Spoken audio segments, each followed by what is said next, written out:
Welcome to the Narrowboat that James built. Merry Christmas everybody, hope you're having a lovely day so far. Well, the weather here is gorgeous, so I thought I'd show you around the wharf, something I haven't really done, show you a little bit of the canal, show you the area around the boat, just a bit of bonus footage really for a Christmas day like this. So this wharf's been here for 200 years, North Kilworth Wharf. But it's seen some stuff in its time. All the normal services you'd expect here: pump out, diesel, gas, water, coal, boat repairs, chandlery.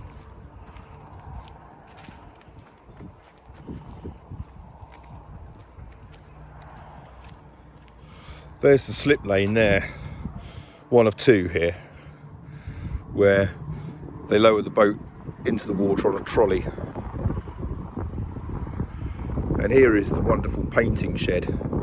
It must be 60 foot long, but you basically open those doors, you drive your boat in, moor it up, and inside you've got a dry, lit, warm paint shed where you can access both sides of the boat. Oh, it's such a pleasure. So if you've ever got to paint the outside of your boat and you want it to have a good finish, this is the place to go.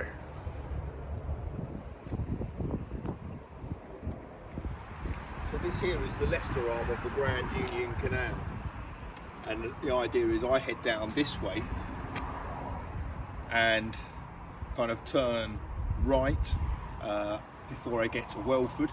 There's a little arm which goes to Welford, turn right, go all the way down to the bottom of the Leicester arm, and then turn left onto the Grand Union Canal main, and then basically it's down there 6 days to London. And if we were to go up this way through the Bosworth Tunnel, which is kind of where we went before on that little journey, you get to go through the tunnel and you come to Foxton Locks, which is an amazing thing. If you haven't, have a look at it on Google Images if you can. But it's got 2 staircases of locks. There's 2 flights, and each flight consists of 5 locks. So it's a bit of an ordeal to get through if you're on your own. Quite often it's manned, and there's Canal and River Trust volunteers manning it. But yeah, it's an amazing sight to behold. Lots of activity going on around the area, which is great. The canal's quite high today because there's been a lot of rainfall over the last few days, and there's a bit of a flow to it, and it's cold, but it's lovely out here. There's moorings all the way down this side, the off side. That's the side with the towpath. This side here without the towpath is called the off side. A few boats there. Obviously the boats aren't moving much because of lockdown. So they've had a nice little spot, to be honest. But it's nice and quiet at the wharf today, obviously. It's dead quiet. This is the chandlery and the reception and office area. They sell a whole load of different stuff in here, sometimes what you need, but this is where all the action is. Well, half of the action. The rest of the action happens in those buildings there. So you got metal work. That's where Paul hangs out. And you've got the woodwork shop here.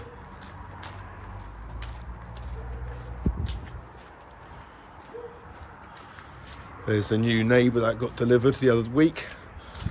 Here's my rather messy looking boat. It needs some work doing to it. I think I'm going to black it before it goes in the water because, well, why wouldn't you?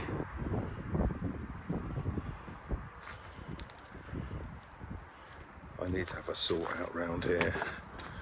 Jez is going to tell me off. This is probably the closest ever I'll be able to park my car to my boat. Oh, there's my washing up bowl.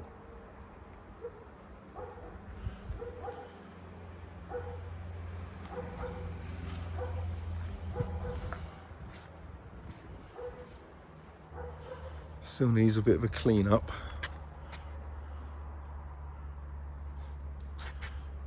And I'll try to sand down where you can see that remnants of the old window and put some car body filler in there, and that will sort that out. There's some rust patches and bits of flaked. The rust is no big deal at all, but the flaked paint will obviously have to all be taken back. It's a bit of an ordeal.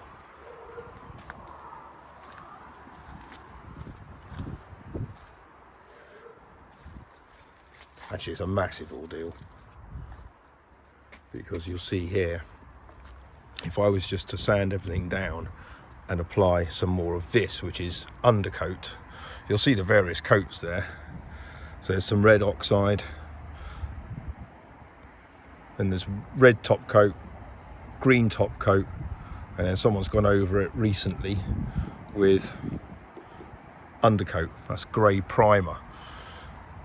And the reality is, grey primer is only good on steel.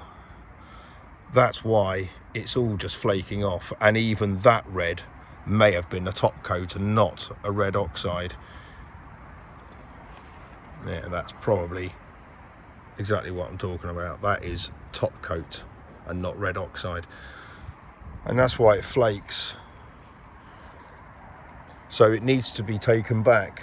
So when I thought of maybe putting a coat of undercoat on it, it's not as straightforward as that. These seams here need to be ground back as well. I mean, that's a really messy job that someone's done on that. You'll see how far it protrudes. So that needs to be ground back, basically, made flush. Same with this seam along here. Some seams are fine and you can leave them. These ones here where it's all been blacked, I might take that seam back a bit. These are holes, or former holes. These would have been outlets for sinks or toilets or whatever it is, and they've just been blocked in rather crudely. I mean, that's the cheap way of doing it, and in fairness, that's how most people do it. It's been gone on with some 5mm, or maybe even thicker than that. But again, that's quite ugly. Not much I can do about that. I can't grind it down. It sticks out way too much.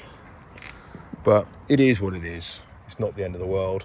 I've got more here to worry about as well, which again, I'm not going to worry about. It's not, if it's, I mean, that's under the waterline. That's under the waterline. That one may be just bits of it. So you're not really going to see it. So I don't have to worry myself about that at all. Obviously, I still need to touch up some of the black around here. The blacking's fine. I don't have to take it back to do any blacking, but I do have to take it back to do the prime and the top coats off the top. And then, as far as my milk reserves, and the plan at the back here, you see John's rather eagerly put on some ropes to try to make me believe that we're going to be craned soon. No, I think it's going to be happening soon. So there's a few things here that's a bit ugly. That's just been bashed by something or other. Obviously my new rudder's going on. That's the exhaust, and I may be having another exhaust fitted as well. Things like this need to be rectified. That's not particularly useful. That would have probably been a hook to be able to hook a cover on or something, because there's hooks all around here, which I've got a cover for it. There's the cover. That one might be worth grinding down. That's a tad ugly.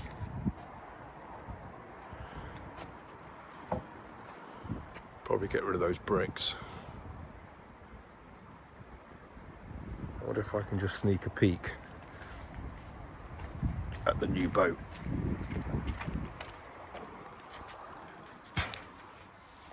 Oh yeah, there she is. Apparently Paul's been trimming insulation for 2 days. Know how he feels.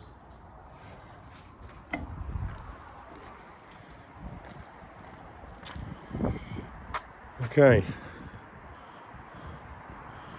Well, this is my ordeal of having to get in, which is, you can see what I mean when I'm trying to carry something as well. Not only does that wobble, I got balance on there, and then I'm in. I also want to take back, not take back, but I want to clean up these. I'm really upset that they've come off. I think if I take my time, that'll come off, but I might have to take that to some Narrowboat painting restorer. So I think I'm definitely going to keep them.